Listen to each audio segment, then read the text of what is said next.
धनगर कुलाचा उद्धार झाला, अवतरले संत अक्कोळ गावाला.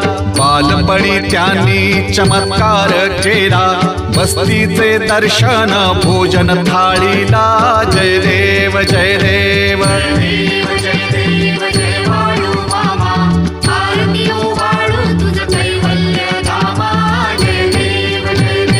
मेढ्या राखीती उन्हातानात, मुक्या प्राण्यावर अपार प्रीत.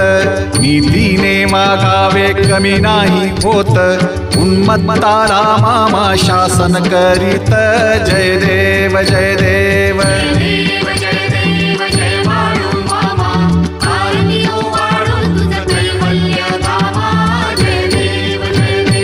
गोसावी रूपात देवदूत आले, मामांचे त्यांनी सत्व पाही.